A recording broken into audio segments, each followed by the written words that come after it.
नमस्कार. आज आपण बघणार आहे फ्रूट कस्टर्ड. मस्त आता दूध हे अर्धा लिटर घेतलेलं आहे आपण. हे छान त्याला म्हणजे गरम करून घेऊया. त्याच्यात अर्धा कप साखर टाकलेली. साखर आपल्या चवीनुसार ज्याला जेवढी गोड आवडेल तेवढं टाकावं. आमच्या घरात थोडंसं फिक्कच खातात म्हणून मी कमी टाकली. हे 2 चम्मच आपले पोहे खायचे. त्या चम्मचने आपण कस्टर्ड पावडर घेतलेले आहे. याच्यात अर्धी वाटी त्याच अर्धा लिटरमधलं दूध काढून ठेवलं होतं मी 1 चम्मच. आता हे कस्टर्ड आपल्याला दुधामध्ये छान प्लेन करून घ्यायचं आहे, की जेणेकरून आपल्याला ते गरम दुधामध्ये टाकायचं आहे. तसं त्याच्या गाठी नाही बनल्या पाहिजे. प्लेन करून घ्यायचं एकदम कस्टर्ड आणि दूध. त्याच्या ज्या गाठोड्या असतात ना ते पूर्ण प्लेन करून घ्यायचे. आता हे झालेलं आपलं. आता दुधालाही छान उकळी आलेली आहे बघा तुम्ही. आता आपल्याला याच्यात कस्टर्ड थोडं थोडं टाकायचं आहे.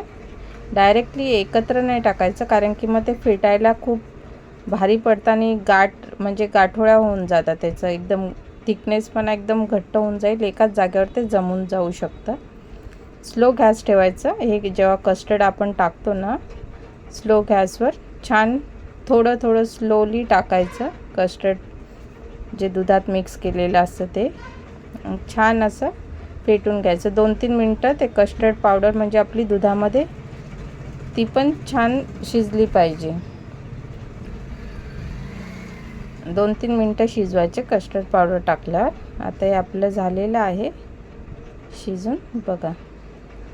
छान म्हणजे जास्त घट्ट पण नाही आहे दूध, कस्टर्ड पावडर टाकली म्हणून, आणि जास्त पातळ पण नाही आहे.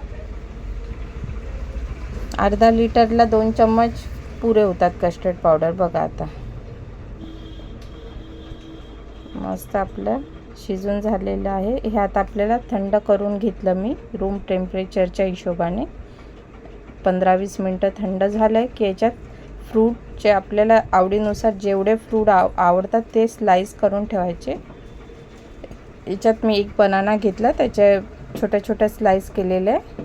अंगूर घेतले होते, त्याचे पण छोटे छोटे स्लाईस केलेले आहे. आणि 1 ॲपल घेतलं होतं.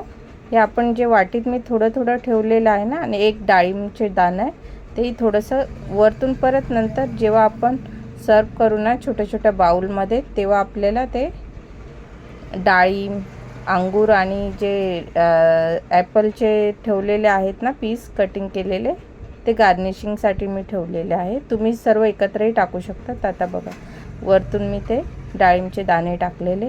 1 नंबर कस्टर्ड झालेले. अशा पद्धतीने करून बघा. आणि जास्त वेळ नाही, 3-4 मिनिटाची रेसिपी आहे बस.